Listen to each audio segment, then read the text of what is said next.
हमारे भाई छोड़े हैं, फिर भी आप लोग करके कर रहे हैं। लेडीज तुम्हारे कपार फोड़ दल के लिए चाहिए क्या कपड़ा खुद दे लिए। कौन बिहार के मुजफ्फरपुर में हुई बड़ी घटना में एसपी का एक खुलासा सामने आया है जो लोगों को काफी चौंका दिया। आपको बता दें, दलित नाबालिग पारो हत्याकांड में एसपी ने जो खुलासा किया है उसे जानकर आज हर कोई हैरान है। इस घटना में मुख्य आरोपी संजय कुमार राय गिरफ्तार हो चुका है। इसी का खुलासा करते हुए एसपी आनंद ने पूरी कहानी कुछ इस प्रकार बताई है। इस घटना के पीछे जो वजह थी जिसकी वजह से ये घटना घटित हुई है। आपको बता दें दोस्तों कि इस पूरी घटना में पीड़िता के साथ रेप जैसे जघन्य अपराध को एसपी ने खारिज किया है और कहा है कि दलित नाबालिग मासूम के साथ कोई रेप जैसी घटना हुई ही नहीं।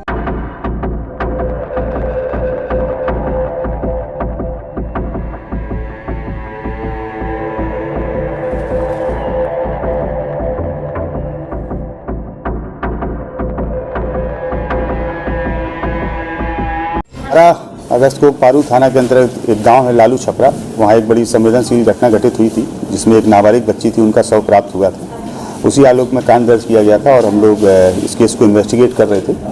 इसमें एक एसआईटी गठित की गई थी एसडीपीओ सरैया चंदन उनके नेतृत्व में, जिसमें हम लोगों के डीआईयू की टीम, उनके जो प्रभारी हैं लाल किशोर वो और जो पारू के थाना अध्यक्ष हैं मोनू कुमार, जो कि उस कांड के अनुसंधानक भी हैं, लगातार सक्रियता से इस केस में हम लोग लगे हुए थे।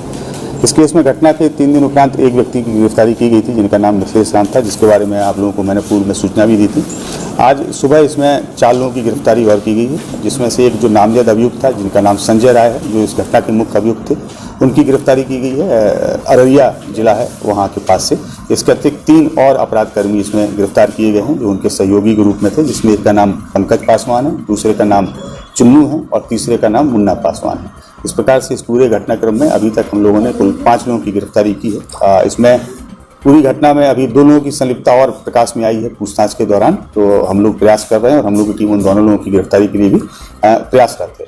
इस घटना के पीछे जो वजह थी जिसकी वजह से ये घटना घटित हुई है वो ये है कि जैसा कि आप सभी को ज्ञात होगा कि पूर्व में भी इस बात को प्रकाशित किया था आप सभी ने कि जो मृतका हैं और जो इसके मुख्य अभियुक्त हैं संजय राय, दोनों के बीच में लगभग पिछले 3 वर्षों से काफ़ी बातचीत होती थी, जिसके टेलीफोनिकली एविडेंस भी हम लोगों के पास में है और दोनों की जो सीडीआर के डिटेल्स हैं वो इस चीज़ की पुष्टि भी करते हैं। घटना 11 मई की रात की है, 11 अगस्त की रात की है।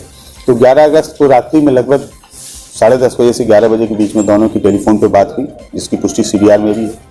उस फोन पर वार्ता के उपरांत जो मृतका है वो वहाँ पे गई, जो एक नियत जगह रहती थी, वो चौर का इलाका है उसी गाँव का, जहाँ पे ये मुख्य अभियुक्त संजय राय, उन्होंने मृतका को बुलाया था। और गांव के जो 5 नवयुवक हैं जिनको लगभग पिछले 2-3 महीने से इस पूरे घटनाक्रम की जानकारी थी और इन लोगों का उद्देश्य ये था कि अब इन लोगों को रंगे हाथ पकड़ना है और हम लोगों के समाज विशेष की बच्ची है जिसके साथ में ये व्यक्ति गलत करता है।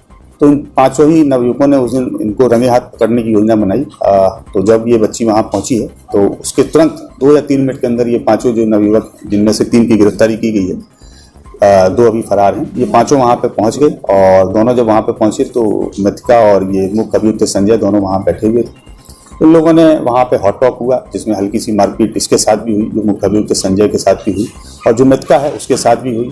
तो इसमें से इन लोगों के पास एक रॉड थी, वो रॉड से वार किया गया। वो रॉड जो चलाई वो रॉड पंकज ने चलाई, वो रॉड मृतका के सिर में लगी। खुरपी भी वहाँ पे थी। फिर जब इनको लगा कि वो रॉड से वो बेहोश होकर नीचे गिर गई, तब इनको लगा कि शायद कहीं ऐसा ना हो कि मृत्यु हो जाए, तब फिर खुरपी से भी उसके ऊपर वार किया गया।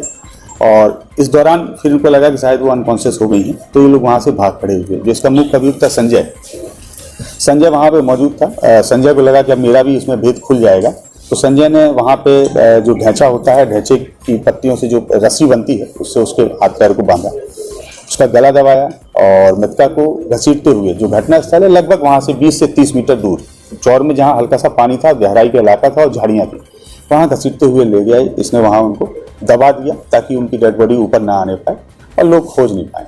इसके बाद में जो खुरपी वहीं फेंकी हुई थी, उस खुरपी से इसने जो घटनास्थल था, घटनास्थल की मिट्टी को भी खोदा ताकि ऊपर से देखने पे जो खून के दाग हैं, धब्बे हैं, वो प्रथम दृष्टया देखने से प्रतीत नहीं हुई।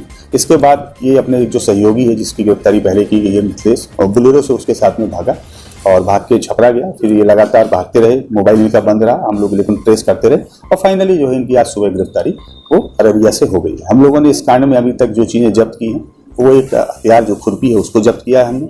इसके अलावा जो वाहन है बोलेरो जिससे भागे थे उसको जब्त किया है।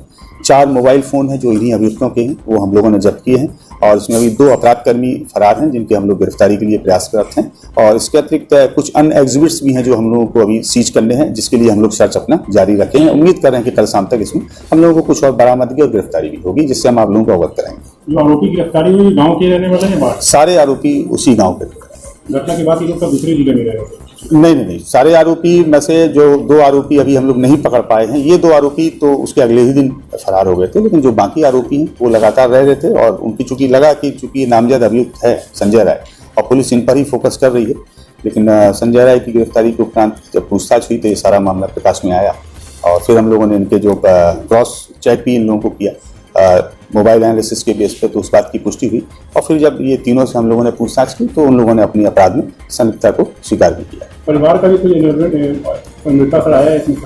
नहीं, परिवार के लोगों का नहीं आया है। जैसे कि कॉल डिटेल्स में आया था, कुछ समाचार पत्रों में प्रकाशित भी किया था, तो उसमें जो मृतका की बड़ी बहन है उनका चूंकि शुरू से एक स्टैंड था कि हम लगातार घर में थे, लेकिन उनका मोबाइल लगातार मूव किया था। पुलिस के अनुसंधान में बात प्रमाणित हो चुकी है, तो उस दिन वो घर पे नहीं थी और वो हम लोगों के इन्वेस्टिगेशन के हिसाब से वो बगल में ही एक मंदिर है वहाँ जल चढ़ाने के लिए गई थी। वो लगातार संपर्क में भी रही हैं और अन्य लोगों से भी बात की है। उन रात्रि में उनकी जिन जिन लोगों से बात हुई है हमने सारे लोगों को टच किया है, तो उन लोगों ने भी इस बात की पुष्टि की है कि हाँ ये जो फोन कॉल्स हुए हैं वो कांवड़ यात्रा के क्रम में फोन कॉल्स हुए। अररिया में किसके यहाँ छिपा? नहीं, किसी व्यक्ति के यहाँ से गिरफ्तारी नहीं हुई है। हम लोगों ने इनको भागने के क्रम में एक बस को डिटेन करके वहां से पकड़ा। बच्ची के साथ रेप हुआ है क्या? नहीं, उसकी पुष्टि ना तो मेडिकल में हुई है, ना ही इन दोनों से पूछताछ के दौरान हुई है। इसके अलावा जो वैजानिक स्वैब की रिपोर्ट्स आई हैं उस रिपोर्ट में भी इस प्रकार की कोई पुष्टि नहीं हुई है। और जो इंजरी थी उसके बारे में हम लोगों ने स्टार्टिंग से ही आप लोगों को स्पष्ट किया है कि शरीर में 3 जगह इंजरी थी और इन लोगों ने भी जो बताया है उसके अनुसार भी वही 3 जगह इंजरी है और पोस्टमार्टम रिपोर्ट्स में भी, इंक्वेस्ट में भी वही 3 जगह इंजरी है। एक हिस्सा सिर है, दूसरा हिस्सा गर्दन है और तीसरा हिस्सा हाथ है। इस पूरी घटना में आपकी क्या राय है कमेंट बॉक्स में जरूर लिखिएगा और आप बताइएगा कि दलित नाबालिग रूपा हत्याकांड में आपके हिसाब से कहानी क्या थी।